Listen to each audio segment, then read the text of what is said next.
Hey guys, so today we are filling and carving out a natural brow. Starting with just brushing the eyebrow, we're going to underline the brow with our brow gel. A good rule of thumb to find where your arch should be is to line up the handle of your brush with the outer part of your iris. That's the colored part of your eye. And that's where your eyebrow should generally arch. So you're going to go on top of the brow and do the same thing, line it. So you're creating a general line for your eyebrow.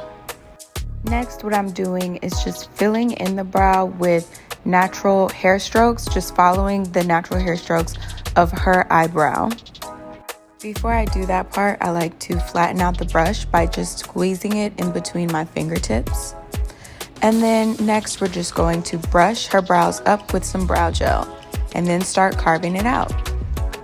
I always like to start mid-brow, and I'm creating a line right underneath the outline that we've created. So we're not going into her actual brow hair to make the line as crisp as possible.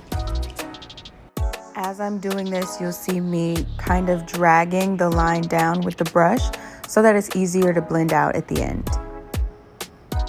Next, we're going to follow the same steps with her actual foundation color at the top of the brow.